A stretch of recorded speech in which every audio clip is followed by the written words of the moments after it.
"There's a camera in your office," the girl whispered. "And it's not yours." Logan Mercer froze, fingers suspended over the keyboard as the last keystroke died.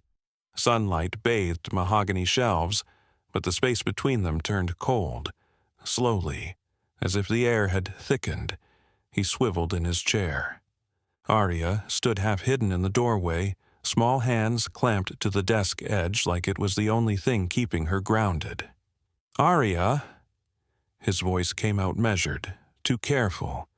The 11-year-old lifted her gaze, dark eyes huge, shoulders cinched inward, then edged closer. Her sneakers barely whispered against the plush rug underfoot. She leaned in until he felt her breath warm against his ear.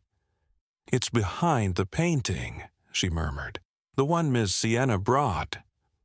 Logan blinked.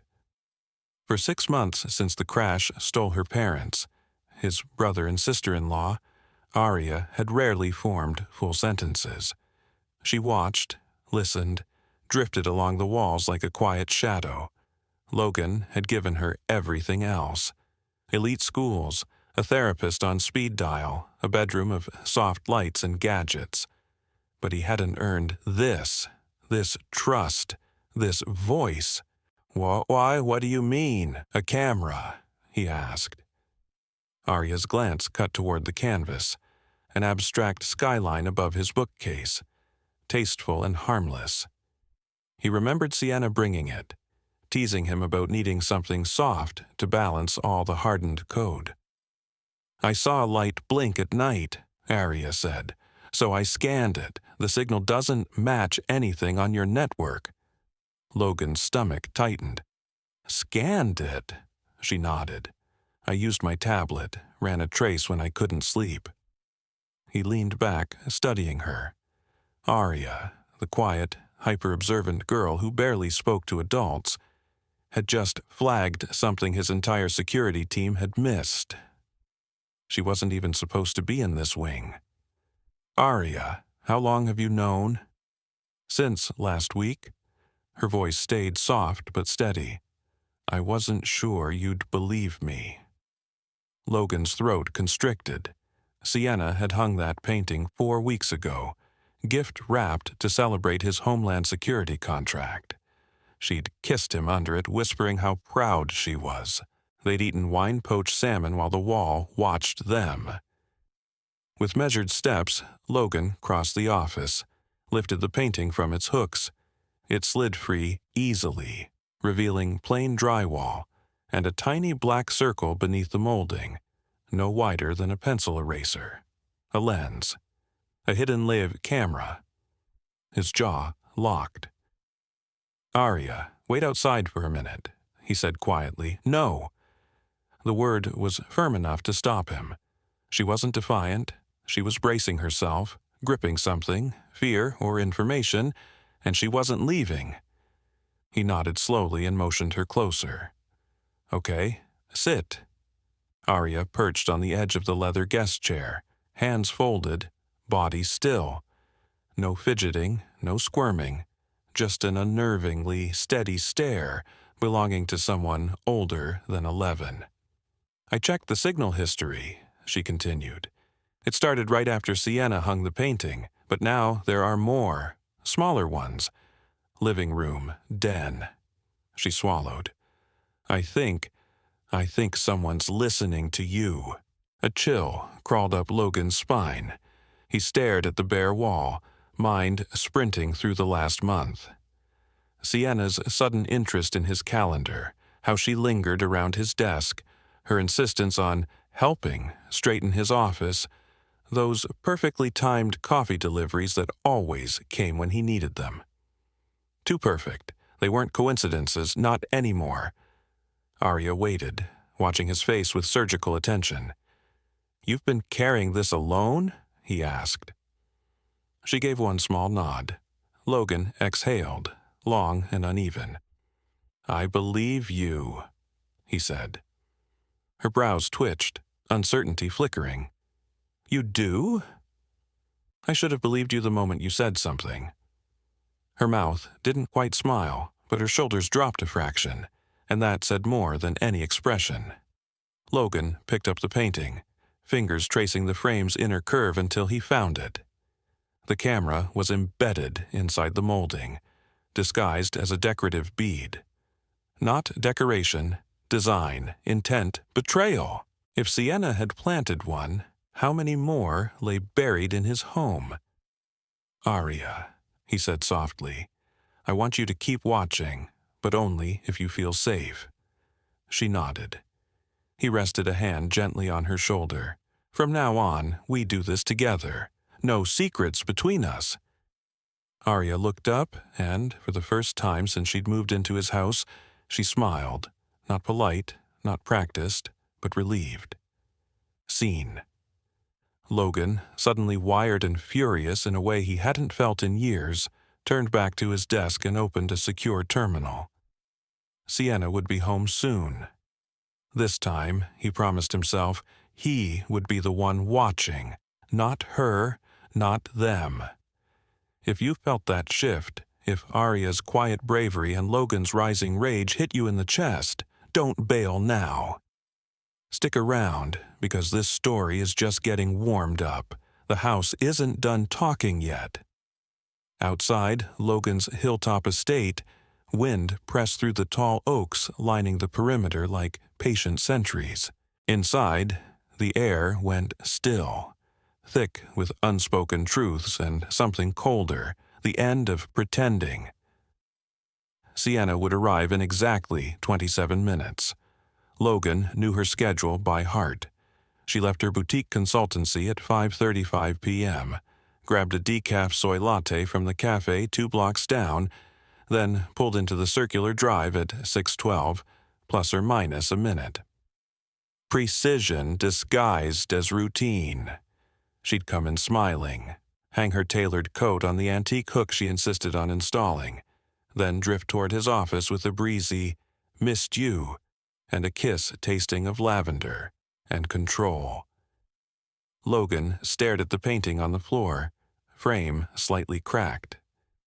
The glassy lens inside the split molding glared up at him, lifeless, yet accusing. Aria sat at the couch's far end, legs tucked under her, tablet balanced on her knees. Her small fingers skimmed across the glass, summoning networks his system hadn't flagged once. "How many?" Logan asked, eyes still on the lens. "5 that don't belong," Aria replied. 2 in here, 1 in the living room, 1 in the guest room, and—" she hesitated. "1 in your master suite." Logan inhaled slowly through his nose. This wasn't rage, not yet. Rage was a luxury. This was calculation, sharp and clinical. "You've seen them all transmitting?" he asked. "Yeah," she said. "Most stay quiet during the day, but from midnight to 4, they spike in short bursts. Someone's harvesting data." "Batch exfil," Logan muttered, trying to dodge automated crawlers. He rubbed his jaw, mind already diagramming the pattern.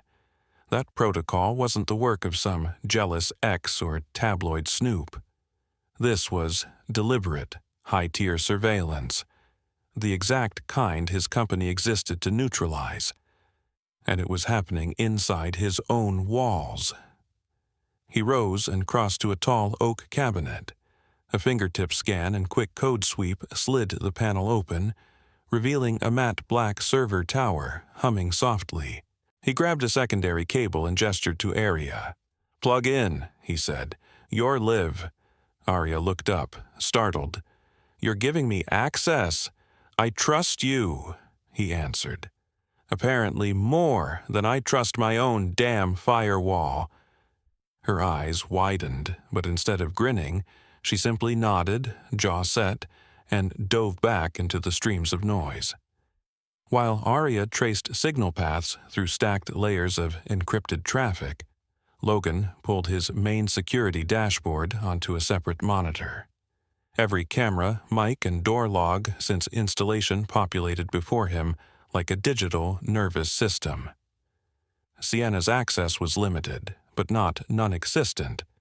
He skimmed motion logs. Several entries glowed red. Movement in rooms. No one should have entered. Guest suite on Wednesday. Living room at 3:03 a.m. Sunday. One entry with no origin signature at all. Blank. Whoever placed these devices wanted invisibility as much as information. A knock snapped the room, taut. Maria, Logan exhaled, opening the door to his longtime housekeeper and family friend. Her silver-streaked hair was pinned tight, blouse spotless, but her eyes narrowed instantly at his face.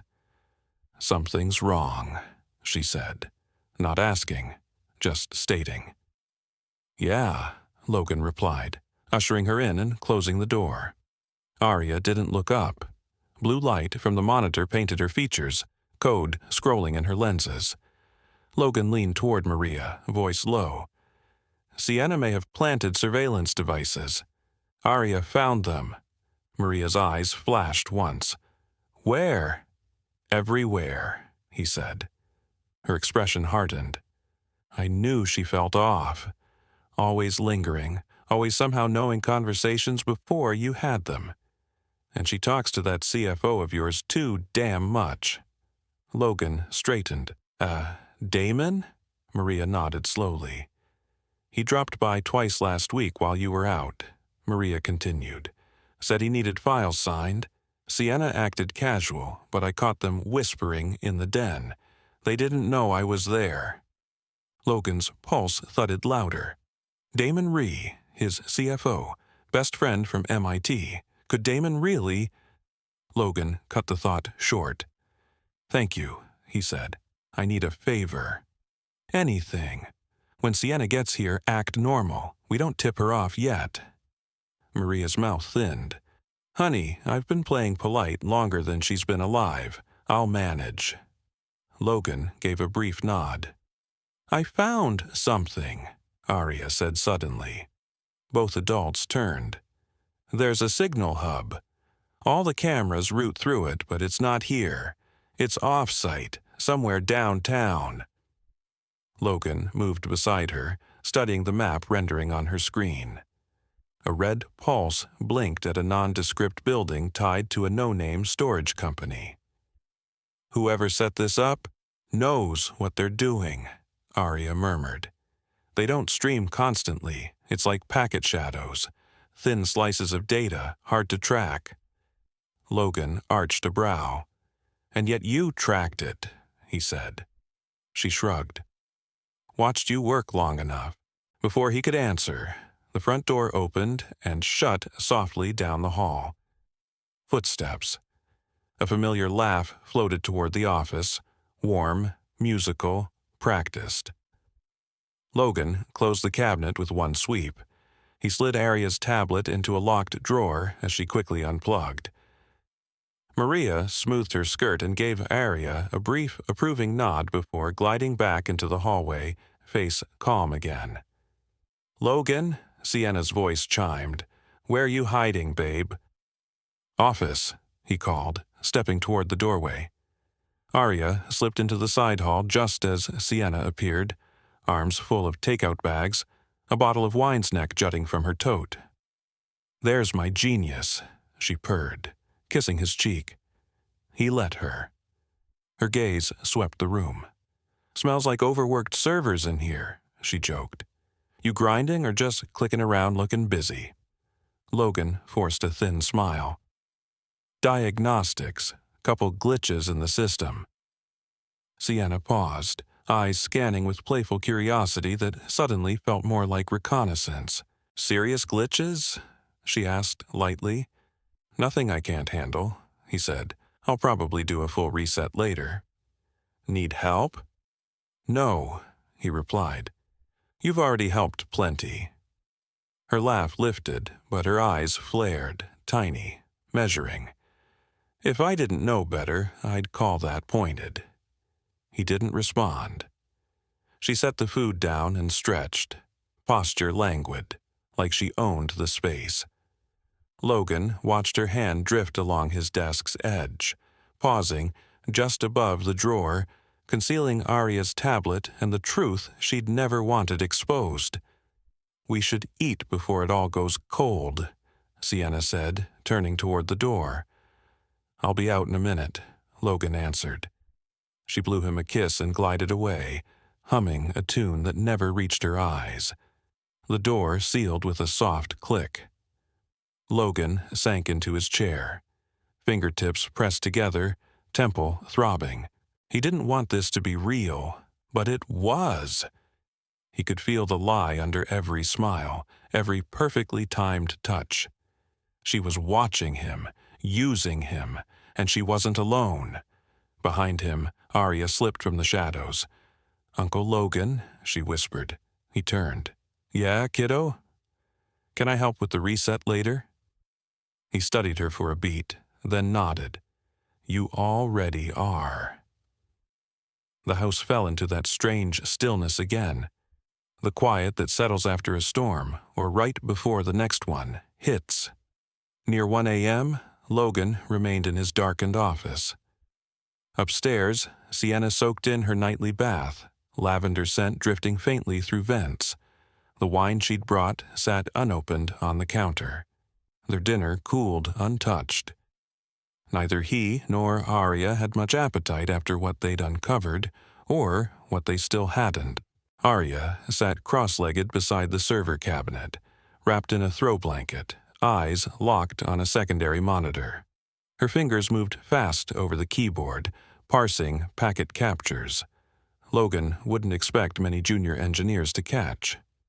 At some point, Maria slipped in with chamomile tea, setting the mugs quietly at their sides. She didn't pepper him with questions. She didn't need to. The one look she gave Logan before closing the door said, "Everything. You're not imagining this. I've seen women like her before. Keep going." Logan leaned back, staring up at the ceiling, every old instinct sharpening.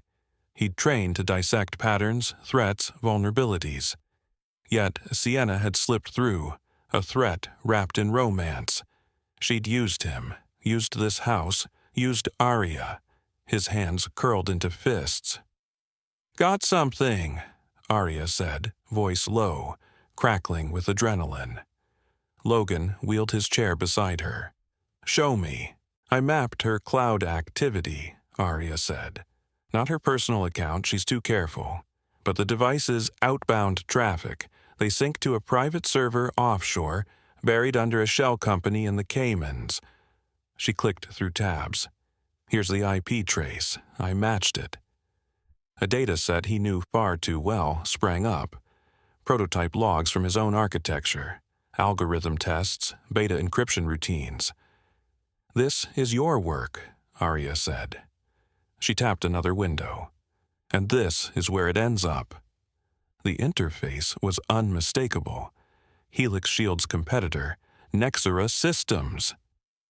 Their proprietary internal console glared from the screen. Sienna wasn't freelancing. She was an embedded corporate spy. "Unbelievable," Logan muttered. "I built firewalls strong enough to keep out governments." Aria's voice softened. "She didn't outcode you. She outplayed your trust." The words hit harder than any breach report. The vulnerability hadn't been digital. It had been human. "Is Damon involved?" Logan asked, barely above a whisper. Aria hesitated, then pulled up a grainy video file. "Camera feed from the living room," she said. "From a view I don't remember you authorizing." Timestamp, 3 nights ago. On screen, Sienna entered first, carrying a slim silver case. Moments later, Damon slipped in, glancing over his shoulder like a thief who half hoped to be seen. Sienna opened the case, revealing a tiny drive. Damon spoke, no audio, but his posture screamed impatience. She handed him the drive. He tucked it into his blazer like it was nothing. They embraced afterward, not like buddies, like partners, co-conspirators. Logan felt his throat close. "I need air," he rasped. He stepped onto the back deck, cold biting deeper than expected. Stars cut the sky into shards. The pool glowed a pale, untouched blue. 6 months ago, he'd brought Aria here hoping to give her safety, stability, family. Somehow, she'd become the one watching over him while he played pretender guardian. The sliding door whispered open behind him.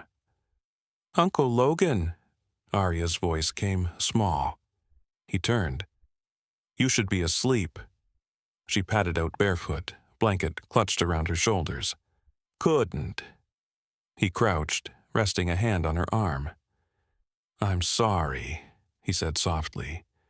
"You shouldn't have had to carry this." "I wanted to tell you sooner," she admitted, voice cracking. "But I didn't want you to think I was trying to ruin everything." Logan frowned. "Why would I think that?" Aria blinked hard. "Because she makes you happy. You laugh more when she's here. I didn't want to break that." The ache that hit him wasn't from Sienna's betrayal. It was from realizing an 11-year-old had muzzled herself to protect his feelings. She'd prioritized his smile over her own safety. He pulled her into a hug. "No one should ever ask that of you," he murmured, "least of all me." Aria stayed quiet, then mumbled into his shoulder, "So what now?" Logan eased back, meeting her eyes. "Now?" His voice steadied. "We flip the game." They headed inside together, colder than before, but clearer. Logan opened a concealed drawer in his desk and took out an unregistered phone reserved for catastrophe-level problems. He dialed from memory. "Keller," he said when the line clicked. "I need you." The voice on the other end was clipped, ex-military calm. "Give me time and location. Tonight, my place. Covert eyes only. No uniforms, no noise." "Copy." Logan ended the call. "Who's Keller?" Aria asked. "Old friend," Logan said. "Private security. Cleans up dirty corporate wars." His tone went flat, lethal. "We'll give Sienna and Damon what they want, on our terms." Aria's eyes sparked. "Feed them fake intel," she said. "Exactly." He pulled up his company's prototype interface, spinning out bogus build logs, misleading architectures, and code bundles rigged with forensic tripwires. Aria helped, seeding tracer hooks to tag every device that touched the data. As they worked, Maria reappeared with a tin of oatmeal cookies and a steaming mug of cocoa. "You two look like you're gearing up for WAR," she said, setting them down. "We are," Logan answered. Maria didn't flinch. "Then you'll need sugar," she replied simply. It was nearly dawn when the decoy server finished compiling. Aria had fallen asleep in the armchair, tablet flat against her chest, blanket drawn up to her chin. Logan watched her for a long moment, something deep inside shifting into place. This wasn't just about protecting trade secrets or humiliating Sienna. It was about shielding the one person who'd shielded him without asking for anything back, and making sure the people who treated their home like a battleground never got another shot. He dimmed the monitors, eyes flicking once toward the hush of the upstairs hall, where Sienna slept like nothing had shifted. "You picked the wrong house," he whispered into the quiet. Morning would come soon, and with it, the beginning of the end game. The sun climbed behind thick winter clouds, turning the estate a muted gray. Sienna shuffled into the kitchen wearing Logan's navy robe, humming lightly, as if last night hadn't cracked the foundation under her feet. While she poured coffee, splashed in almond milk, always stocked for her. She scrolled her phone at the island like any other fiancée starting her day. But Logan saw everything differently now, how she angled herself near the window, aligned with one hidden camera, how every move seemed timed, staged, as if she were performing for an invisible audience. Logan entered without greeting, dressed in a charcoal sweater and jeans, expression unreadable. Morning, love, Sienna chirped, smiling with lips that never touched her eyes. Sleep okay? Eventually, he said, grabbing juice from the fridge. You seemed tense last night, she ventured. Work trouble? Just wrestling a few problems, he replied evenly. Think I've found a fix. Her smile sharpened, microscopic. Good, I'd hate for anything to screw up the holidays. She leaned in to kiss him, but Logan turned slightly, offering his cheek. She froze for a half-second, then laughed it off. Grumpy morning guy, noted. He checked his watch. Heading into the city for meetings, might be gone most of the day. Want company? She asked, too quickly. Not today. For a heartbeat, something flickered behind her eyes. Frustration, recalculation. Okay, I'll catch up on reading, maybe take Aria shopping. Aria's staying in, he said. School project, nay.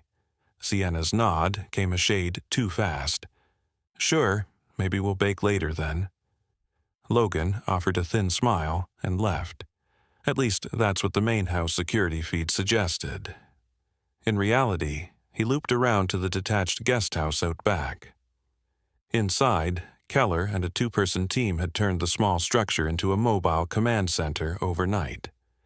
Cables snaked across hardwood floors, feeding thermal cams, directional mics, mirrored video feeds. Keller, broad-shouldered graying, nodded when Logan stepped in. Oh, she's up, he said. Her phone pinged that offshore server at 6:12 a.m. She transmitting already? Logan asked. More like testing. Keller tapped a screen. She's checking your movements, gauging your patterns. What about Damon? Keller switched feeds. He just booked a one-way ticket to D.C., leaves tomorrow. No checked bags, no return. Logan watched the confirmation email on the screen. This ends today. You sure you're ready? Keller asked. I'm not the one who needs to be ready. Logan's gaze shifted to another monitor, where Aria sat at her desk upstairs. Hoodie up, fingers flying over her keys like the world depended on it. Down in the main house, Sienna paced the hallway, phone at her ear, voice dipped in honey. I'm telling you, he's acting different, she whispered. More guarded. Pause. No, not yet. I need more time. He's still building the neural mesh. I need the latest framework before we move. Another pause. I said I'll get it. He trusts me. She ended the call and turned, finding Aria watching from the end of the hall. Sienna pasted on a smile. Hey, sweetheart, didn't see you there. Aria's face stayed flat. Uncle Logan says I should work in my room today. Sienna crouched to Aria's height. That's smart. You're such a bright girl. Aria didn't blink. Are you going to be here when he comes back? The question landed like a slap. Of course. Why wouldn't I be? Sienna straightened a little, too quickly. Aria nodded once and walked away. In the guest house, Logan watched their interaction on split screen. Keller shook his head. Kids got more backbone than half my unit, he said. She's been through more than most adults, Logan replied, and she's still here, still watching out for me. Pride edged his voice. By mid-afternoon, Logan re-entered the main house under the pretense of grabbing a forgotten laptop. Sienna greeted him with open arms. He slid past the hug, heading straight to the living room. He opened his computer, pulling up work windows he didn't actually need. Every move he made, every fake phone call, was part of the trap. At 4:02 p.m., he dragged a file labeled Unmasked NeuroSync Prototype Final onto his desktop and left it open before stepping away to take a call in the kitchen. Sienna pretended to read on the couch. The second he vanished, she moved, fast and precise.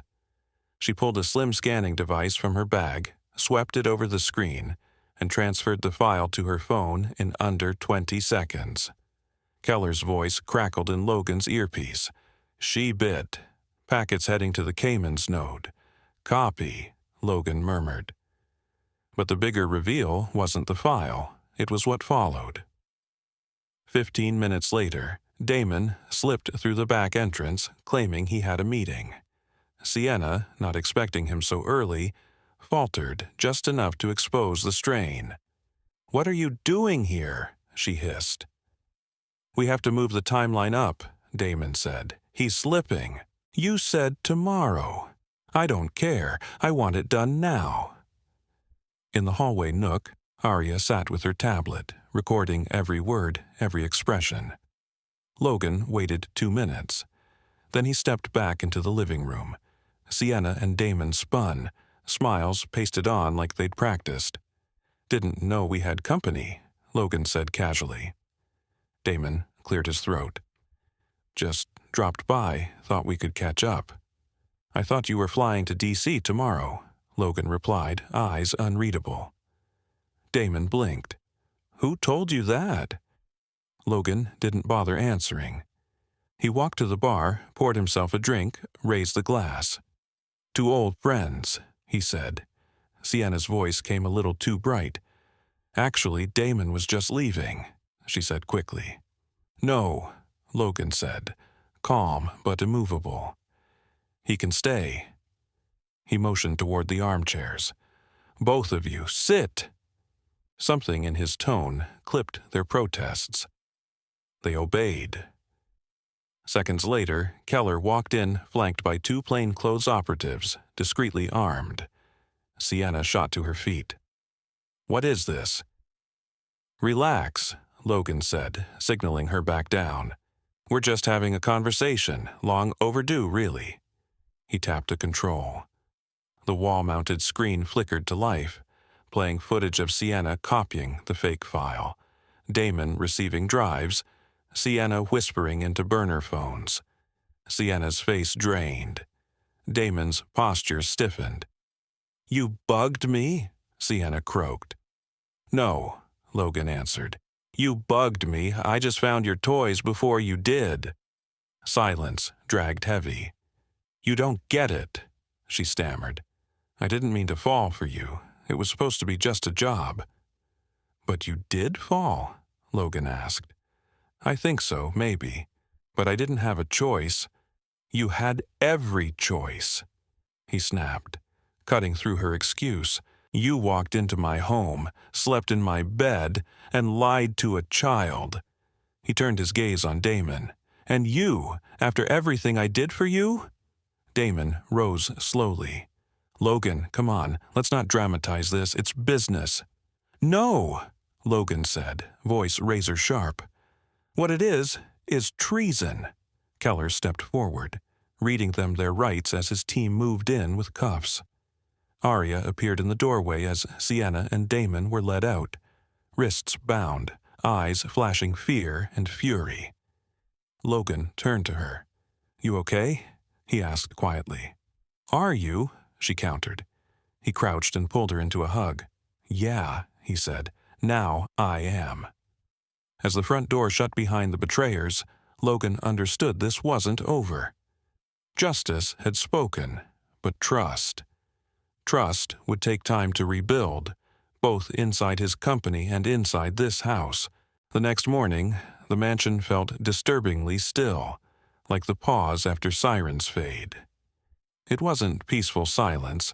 It was the kind that makes you listen for something breaking.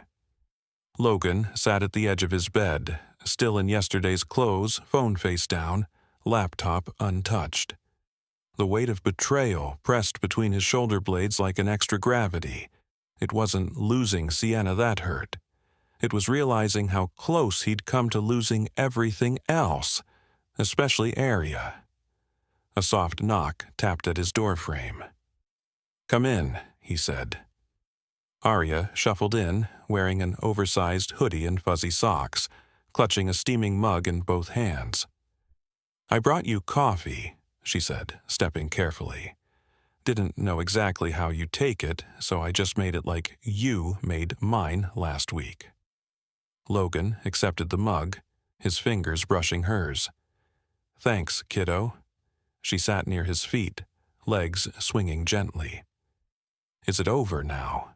she asked. "I wish I could say yes," he answered. The coffee was slightly strong, slightly sweet, like her. "Taking them down doesn't mean it's finished. I still have to clean up the damage." "Will they go to jail?" "Most likely," he said. "And they won't be the only ones." Keller found more names. This was bigger than just them. Aria stared at the floor for a moment, then whispered, "Do you trust anyone now?" Logan studied her. "I trust you." That answer finally tugged a tiny smile from her. Downstairs, Keller had already transitioned from crisis mode to cleanup. The mobile gear was replaced with an AIR-gapped forensic server. "Been at it since 4, he grunted when Logan entered the study. "I saw 3 analysts combing through everything we intercepted. Damon was just the opening act." "Who else?" Logan asked. "Couple board members, a VP in R&D, even some guy buried in accounting." Logan paced. "How did this happen right under me?" "Because you trusted them to do their jobs," Keller said, "and because none of them moved directly against you, until she did." Logan's jaw tightened. "She knew everything, my habits, my patterns, every soft spot." "That's what made her valuable," Keller said. "They studied you like a blueprint." He handed over a document. "Board scheduled an emergency call. 2 members want a no-confidence vote. They're questioning your judgment after the Sienna mess." Logan exhaled hard. "They want me out of my own company." "Worse," Keller said flatly. "They're pushing to carve Helix Shield up, sell it off in chunks, cleaner balance sheets, messier accountability." Logan's jaw ticked. "Who's leading it?" "Elliot Graves and Tabitha Cross. Old money, zero loyalty." "Sienna handed them the excuse," Keller added. Logan paced the length of the stone patio, morning fog curling over the lawn like smoke. "If they think I'll hand this over nicely," he muttered, "they haven't been paying attention." Keller flipped open his laptop. I dug into their backgrounds. Cross has financial threads tied to the hedge fund that bankrolled that Brooklyn shell. She's not just dodging liability, she's burying her own fingerprints. Logan leaned over the table. "Then we light her up," he said. "Not yet," Keller warned. "We still don't have enough to slam her in court." "I don't need court," Logan replied, eyes narrowing. "I need the truth. Every piece. I want to watch her panic." That afternoon, Aria helped rehang the photo wall in the upstairs hallway. She held a framed picture of her parents at Lake Harrow 2 summers back. Son turning her mom's hair to fire, her dad's arm snug around them. Logan stepped in and stopped. "That was a good day," he said quietly. "Yeah," Aria whispered. "They said I swam like a dolphin, but I hated how the lake water tasted." He laughed softly, and together they centered the frame. It landed between sepia portraits of Logan's parents and the uncles. "Why do people do awful things?" Aria asked suddenly. "Even when it looks like they already have everything?" Logan slid down the wall to sit beside her on the hardwood. "Because having everything on the outside doesn't mean they're full inside," he said. "Some people think taking more will finally plug that hole. It never does." Aria traced the frame's edge. "I don't ever want to be like that." He wrapped an arm around her shoulders. "You won't. You actually care." That evening, Logan stood in Helix Shield's towering glass boardroom, city lights stretching beyond. The emergency session had started. Elliot Graves cleared his throat. Let's be real, Logan. The company's taken a hit. Investors are skittish, Elliot continued. Funds are bailing. We need steady optics, not a CEO personally tangled in scandal. Logan's expression stayed cool. You mean step down because I refuse to ignore a criminal operation running inside my own house? Tabitha Cross leaned forward, voice velvet over steel. This is about perception. Perception drives value. Right now, your name stirs doubt. Logan's gaze hardened. Let me ask, was it just coincidence that the saboteur also pushed policies you conveniently profited from? Elliot stiffened. Watch your tone. I'm finished tiptoeing, Logan said. You invoked emergency protocol, so let's treat this like one. I propose a full forensic audit of every board member's finances for the past 2 years, offshore accounts included. Tabitha's eyes slit. You wouldn't dare. Oh, I already did, Logan replied. He nodded toward the door. Keller entered carrying a thick binder. Independent forensic report, Logan said. Enjoy the reading. Paper whispered as Keller set copies in front of each director. The room went taut while pages turned. Tension hummed like static. Elliot finally snapped. You don't have the authority for this. I own the authority, Logan cut in. Anyone unwilling to answer for their role can walk out now. No one moved. Thought so, he said. That night, Logan sat alone in the living room, firelight licking the stone hearth. He should have felt triumphant. Instead, he just felt hollowed out, cracked open in places that hadn't closed yet. Aria shuffled in, wrapped in a blanket. Did you win? She asked. He nodded slowly. We stopped them, for now. She climbed onto the couch beside him. Then why do you look sad? Logan stared into the flames. Because it never should have reached this point, he said. I kept thinking I could outwork betrayal. But sometimes the people closest to you don't want saving. They only care about winning. Aria rested her head on his arm. You still have me, she said quietly. Logan's mouth twitched into a real smile. That's the only win I actually care about. In that moment, the fire, the quiet, the memory of an earlier piano note wrapped around them like a closing wound. Not healed yet, but finally knitting.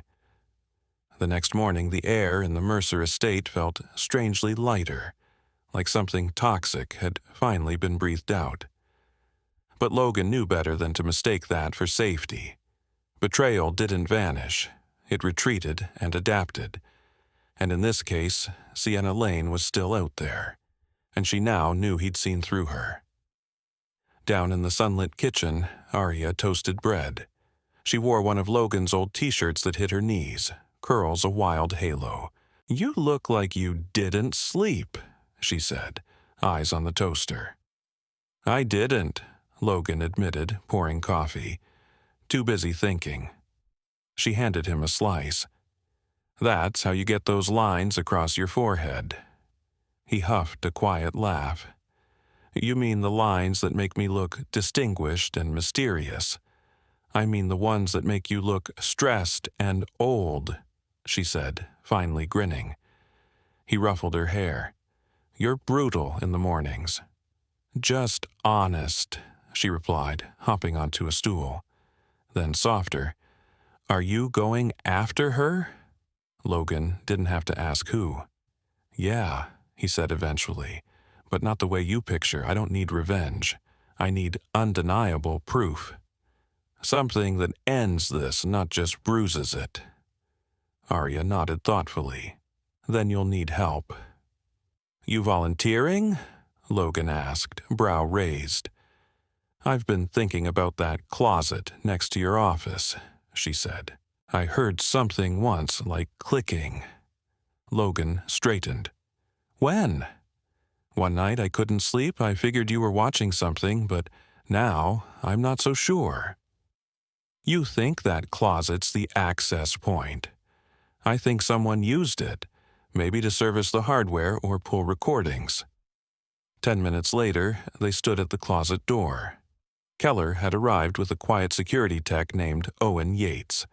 Soft-spoken, razor-sharp, loyal. Owen swept the area with a detection wand. It chirped near the crown molding above the frame. "There," he said. "Broken infrared line, likely a receiver hub." He climbed a step stool, popped a panel. Tucked behind insulation, nearly invisible, was a matte black signal booster the size of a deck of cards. Logan turned it over in his hands. No logos, no ID tags, nothing. Owen ran a quick read. Encrypted broadcast. Frequency hops every 3 seconds. Not Wi-Fi, military-grade ARF. Logan's jaw flexed. "Sienna didn't just want data," he muttered. "She wanted it untouchable." Keller scowled. "Which means she wasn't freelancing," Keller said. "No standard PI installs gear like this." Logan nodded. "Call Leon." Keller blinked. "Leon Barksdale? I know it's been years," Logan said. "But he's the only one who's done what I'm about to need." An hour later, Leon Barksdale stepped into the estate. Thick-built, late 50s, face mapped with old battles, a bullet scar peeking above his collar. "Been a while, Logan," he said, gripping his hand. "Not long enough," Logan replied, "but I need you." Leon's brief smile faded. "When you left the agency, you swore off markers. Said you were done." "I lied," Logan said simply. "They came after my family." Leon's expression hardened. "All right, start from the top." In the study, they laid out the recovered booster and office blueprints. Owen walked Leon through the technical layout. Leon listened, silent, then rose. "She's ex-military intel or high-end merc," he said. "She's not chasing cash, she's chasing assets, patents, source, anything still offline." Logan nodded grimly. "She asked about Project Helix 2 weeks ago. Casual. I shrugged it off." Leon's head snapped up. "You never registered the Helix Core AI source with the patent office, right?" "No. It's on an offline mainframe. Only Keller and I can unlock it." Leon exhaled. "Then she's not just spying. She's setting up a lift, or worse." Keller stepped closer. "So what now?" Leon didn't hesitate. "We set a trap." That night, Logan invited Sienna back. She hadn't expected it. He could see it in the rigid line of her shoulders, the too-bright smile as she stepped in wearing a navy silk dress, heels whispering across marble. "I thought you needed time," she said, voice soft, eyes searching. "I did," Logan answered evenly. "A lot of it. About you. About everything." He poured her wine, noting how closely she watched his hands. Behind his calm stare, the plan ticked forward. Aria was safely at a neighbor's. Every inch of the house was under silent counter-surveillance. Leon's team had wired it like an operating room. Logan and Sienna sat by the fire, talking about safe topics. Art, music, New York. She relaxed in stages. She laughed like she used to, leaned closer, fingers sliding over his hand. Logan let her think the distance was shrinking. Then he said quietly, "Ever wonder what trust actually sounds like?" She blinked. "What are you talking about?" "It sounds like the moment you stop pretending," he said. Her fingers stilled. "You know what I realized? I kept wondering why you never brought up Helix again." He smiled faintly. "Then I realized you already had what you wanted." Sienna's eyes flickered. "You think you're clever," Logan went on, voice dropping. "And you are. But you forgot one thing you couldn't hack." She stood abruptly, face hardening. "What's that?" "I pay attention," he said, "and I remember exactly who I am." From the hallway, Leon's voice rumbled. "Show's over." 4 of his operatives stepped in, one holding a recorder. "We got her transmitter spike when you mentioned Helix," Leon said. She lit up a hidden beacon. Sienna spun, stunned. "You wired me?" she demanded. "No," Logan said coldly. "I let you wire yourself." "You'll never make that stick," she snapped. "Not in any courtroom." "I don't need a courtroom," Logan replied. "You'll be gone before the board finishes its next sentence, and so will your backers." "You have no idea who you're provoking," she hissed. "I do," he said quietly. "You targeted a man with nothing left to lose, and a niece worth more than your entire operation." Leon approached with restraints. "We're not cops, Sienna," he said. "We're worse. We remember." Later, after they'd taken her away, Logan sat on the back porch alone. The night buzzed with cicadas and old mistakes. The door creaked. Aria slipped out. "She's gone?" Aria asked. "Yeah," he said. "For good, if there's any justice." Aria folded herself beside him, knees hugged to her chest. "I'm proud of you," she said. He smiled. "I didn't do it solo." She looked up, serious. "We're a good team, Uncle Logan." "We are," he agreed. "Tomorrow we rebuild. No lies, no hidden lenses, just trust." Aria leaned into his side, and for the first time in weeks, Logan lifted his gaze to the stars and didn't feel watched.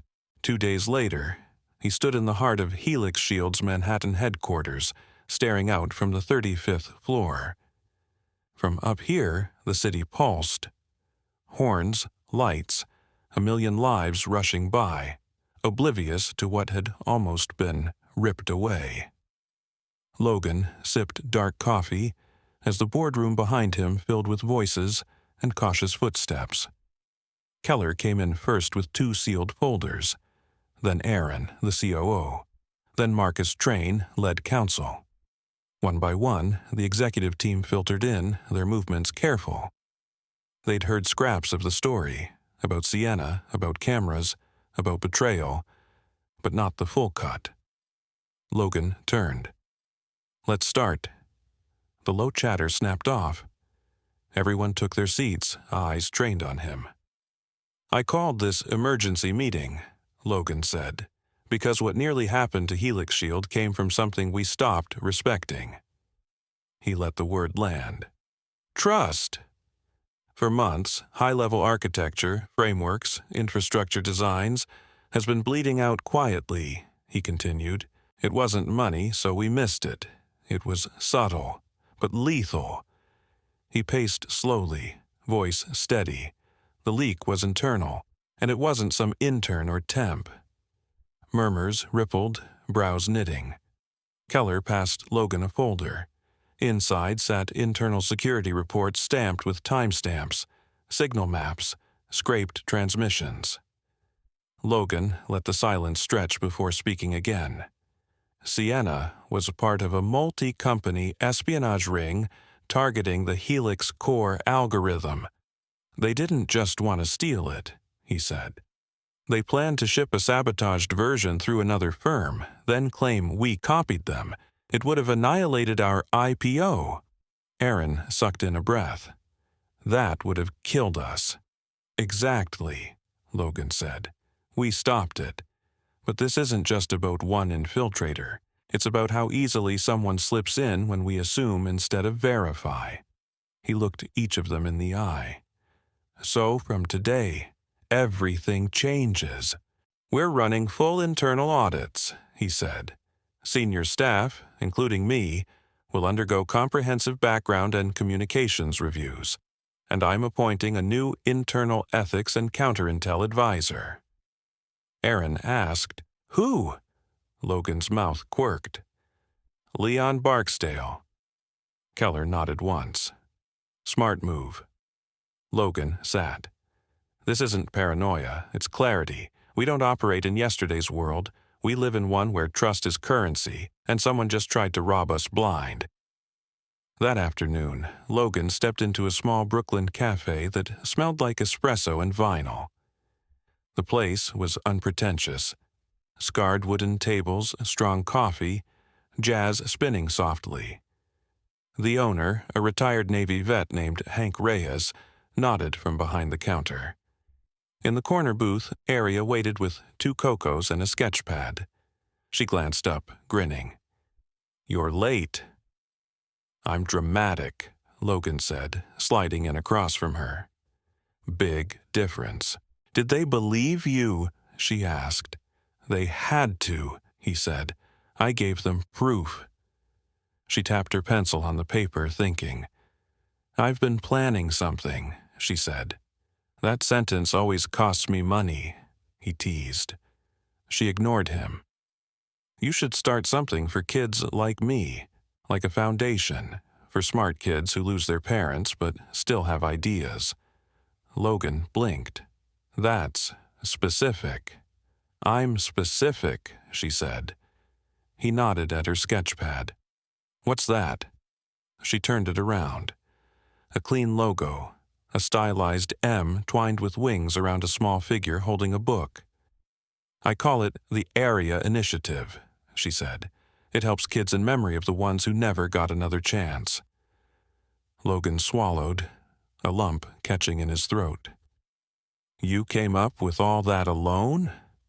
She shrugged. "You always say, pain should pay rent. So let's charge it." Logan reached into his jacket, pulled out a checkbook. "You design the program, I'll seed the first $1 million. Aria's eyes went huge. $1 million?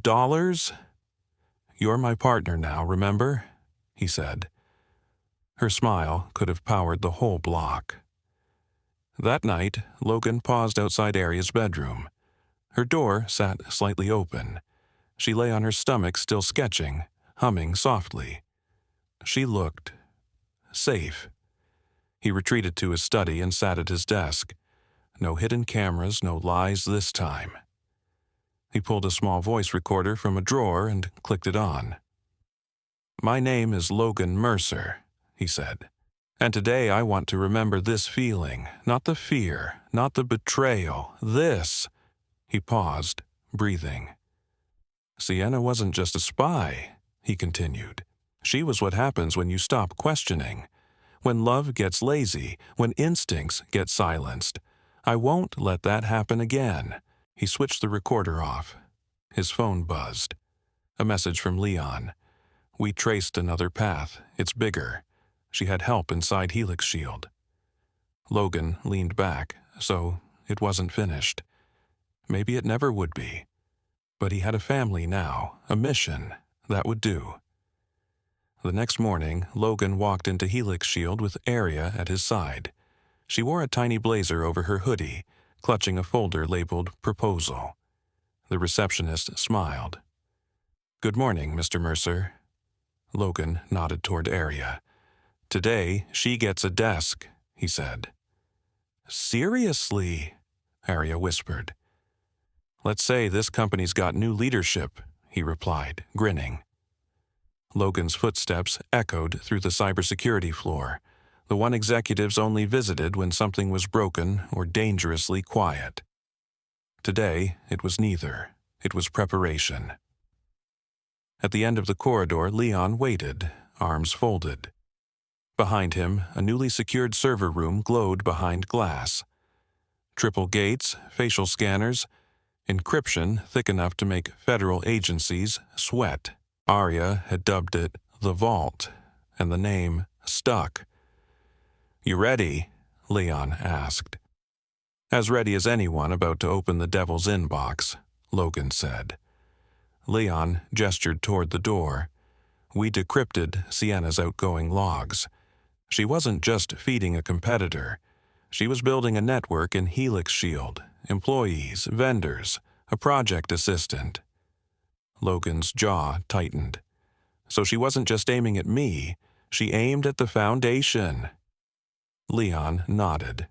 "And here's the kicker, she wasn't top tier. She sat in the middle. There's someone above, never named. just referenced as Regent. Logan exhaled. You're saying the mastermind hasn't even stepped onto the field yet? Not visibly, Leon said, but we're baiting them now. That afternoon, Logan returned to his office and found Aria perched at her new desk just outside. Her blazer hung a little big, sneakers all wrong for the marble and glass. But nobody questioned her, not anymore. People knew she was the one who'd spotted the first fracture in the story. Now she belonged. She looked up. They gave me a badge, a mug, and an ID, she said. The mug says World's Youngest Advisor. Logan chuckled. You earned it. Leon dropped this off, she added, handing him a brown envelope sealed with wax. The seal bore a small butterfly emblem. Logan's stomach dipped. He shut his office door before opening it. Inside was a single sheet of heavy paper, handwriting elegant and controlled. Hello, Logan. Visionaries still miss what's right in front of them. I never intended Sienna to hurt you, it read. She was meant to extract, not damage. That was her flaw. Let's keep this business. There's still a deal available. Meet me alone tomorrow, 11 a.m., Battery Park. Bring no one. Not even the girl. No signature. Just a small sketch of a butterfly with folded wings. The next day, at 10:58 a.m., Logan sat alone on a worn bench in Battery Park, Hudson River glittering under pale sunlight. Joggers passed, gulls screamed overhead, no black SUVs, no cameras, no Aria, just Logan and the wind, and a question heavy as concrete. At 11:01, a man approached, tall, gray-haired, moving with boardroom confidence, not street wariness. His suit was understated but clearly expensive. No briefcase. He sat beside Logan without speaking for a full minute. Then, softly, You were always too idealistic. Logan turned. You've got me at a disadvantage. No, the man said, almost smiling. You gave that up when you fell for Sienna. That was mistake 1. Mistake 2 was raising that girl to believe truth matters more than survival. Logan's blood went cold. You know Aria, he said. I know everything, the man replied. I helped build this industry before you could spell encryption. I built the trust you're so eager to dismantle. Then why attack Helix Shield? Logan asked. Because you still believed in ethics, the man said. It's bad for business. And espionage is better? Logan asked. It's efficient, the man said. Don't take it personal. Sienna was a tool. You were collateral. Logan's fists curled. So why meet? Because this doesn't need to end with indictments and headlines, the man said. Sell, he continued. Walk away. Helix Shield is valuable but replaceable. You step down and I erase every trace. The girl grows up safe. You retire with your pride, and the butterfly never lands again. There it was. The bargain. Logan stared at the water, thinking of Sienna's lies, of Aria's trembling voice by the painting, of her sketch in the cafe. Pain should pay rent. He stood. The man remained seated. Think carefully, the man warned. I have, Logan said quietly. You picked the wrong family. He walked away. Back at Helix Shield, he gathered his core team in the war room at midnight. Only 6 people. Aria sat at the corner, legal pad almost bigger than her. We're going to leak, Logan said. To the media? Aaron asked. No, Logan replied. To Regent's shell companies. We'll give them a breakthrough prototype they can't resist, but it's booby-trapped. Once they open it, we see their entire path. Leon's lips curved. Reverse bait. Exactly, Logan said. And when we find them, we burn the network, Leon answered, end to end. That night, Logan stood by Aria's bed again. She slept curled around a stuffed bear, breathing softly, door cracked. He thought of the man in the park saying she believed truth mattered more than survival. Logan brushed a hand over her hair. "She's right," he whispered, "and that's why you'll lose." He left the door open, inviting the night in instead of fearing it. The city still slept when Logan stepped onto Helix Shield's rooftop, skyline glowing with the first hint of dawn. His jacket fluttered in the wind, tablet glowing in his hand, a live trace protocol ticking along. The digital bait had already gone out. Inside the code, encrypted markers, dormant until someone tried to unwrap them. When they did, the trail would point straight at Regent. Downstairs, the war room pulsed with quiet urgency. Leon barked soft orders, screens filled with logs, pings, a growing digital spiderweb. Aria sat in a leather chair, feet tucked up, laptop open. She'd helped design the visual signature. Elegant, vicious. She'd named it Butterfly Sting. Suddenly, one of the maps flared red. A terminal chimed. "They took it," Leon said.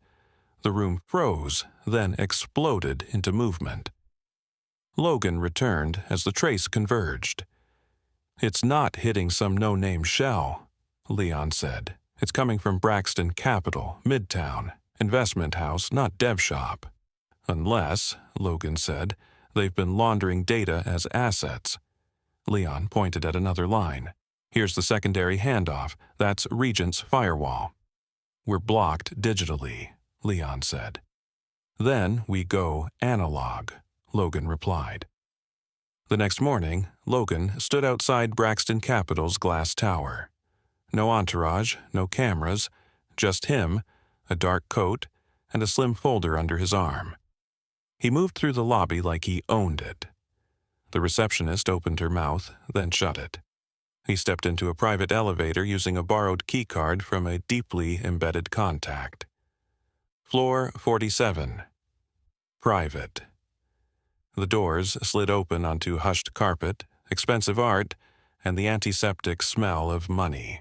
A woman in a sharp suit emerged, followed by the gray-haired man from the park.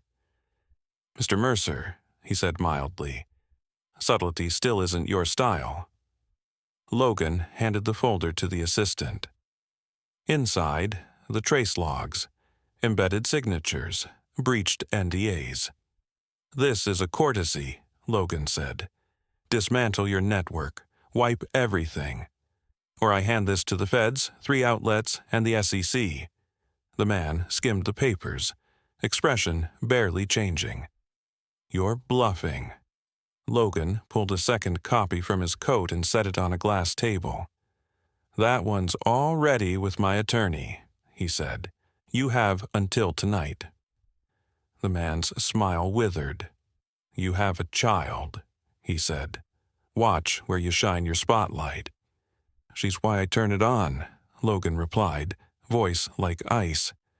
He walked out, leaving the door open behind him like a storm warning. Back at Helix Shield, the atmosphere shifted. Cleanup had turned into open war. Aria felt it too. She barely spoke, filling pages with drawings instead. Butterflies in dark woods, skyscrapers with fractures, tiny hands holding lanterns. Logan saw them all. Each sketch steadied him. That evening, he returned home to find Sienna's engagement ring on the front step in its velvet box. No note. Just the ring. His phone buzzed. Blocked number. "Logan," Sienna's voice breathed. "You're not supposed to call," he said. "I know, but you need to hear this from me. I never meant for them to target Aria. I thought it was just data." "You were engaged to me," he said. "That's not just data." Silence stretched. "I did care at first," she whispered. "Then I lost track of which part was the assignment." He said nothing. "They're going to hit hard," she added. "Not just you, everyone. Helix Shield, employees, families. "Then testify," he said. Another pause. "Goodbye, Logan," she whispered. The line went dead. He stood there, sunset bleeding across the sky, box still open in his hand, and understood. This stopped being just about betrayal a long time ago. It was about legacy now. That night, Helix Shield's core team gathered in the vault. Screens glowed with internal schematics. "Full lockdown," Logan ordered. "Cut remote channels. Kill third-party integrations. Isolate R&D. Initiate black box." "What about Aria?" Aaron asked. "She stays close," Logan said. "She's not just a kid, she's part of this." Aria stepped forward. "I've got something." The room stilled. She pulled up an interface. Data visuals woven with behavior predictions keyed to internal anomalies. "ShadowNet," she said. "If they move inside our system again, this will show who's doing it." Leon nodded. "It could work." "It will," Aria said. Logan smiled for the first time in hours. "We're not just guarding a company," he said. "We're guarding a future, ours and hers." He looked around at the tired, determined faces. "Tomorrow," he said, "we end this." And for once, no one flinched. Even a safe house can hold secrets. If you're over 65, you've lived long enough to remember when privacy meant you could close your front door and know the world stayed outside. Logan thought his hilltop estate was that kind of place. Solid wood, heavy doors, good locks. Yet a girl barely past 10 found cameras in his walls that a whole team of professionals missed.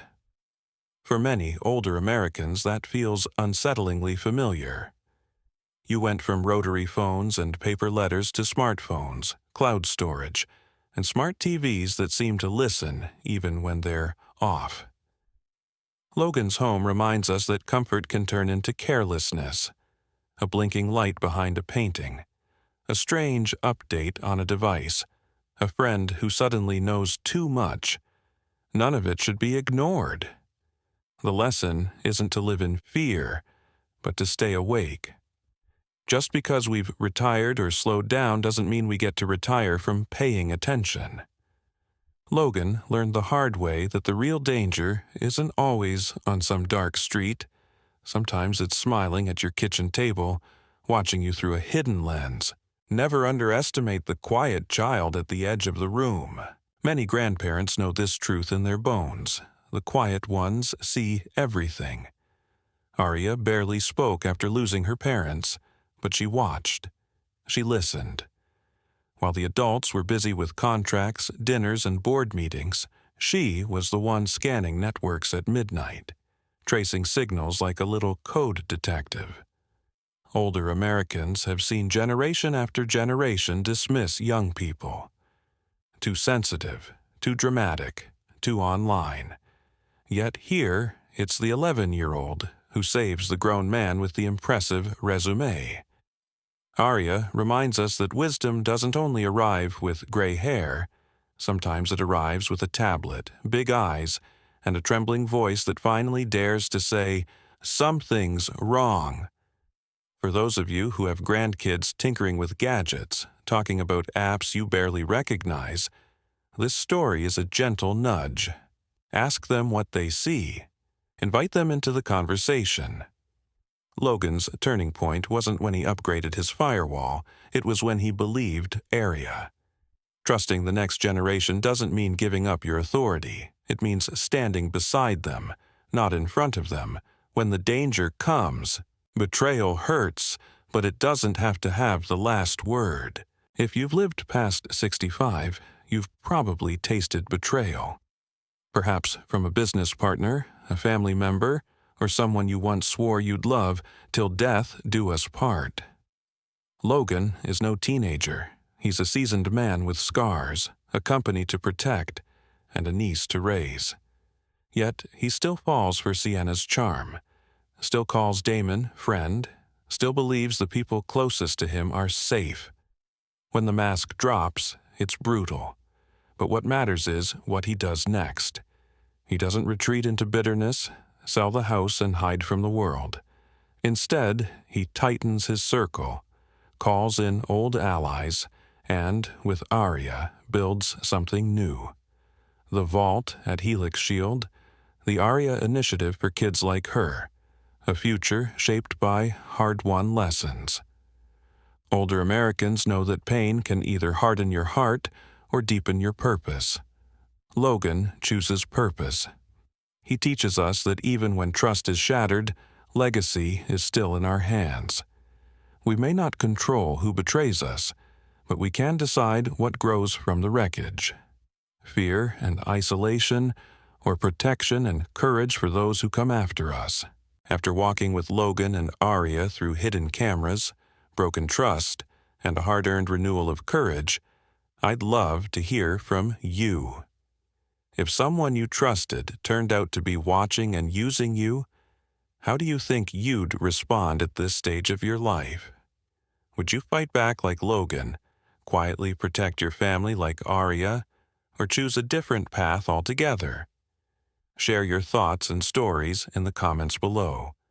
And if this message spoke to you, please like the video, subscribe to my YouTube channel, and turn on notifications so you don't miss the next lesson.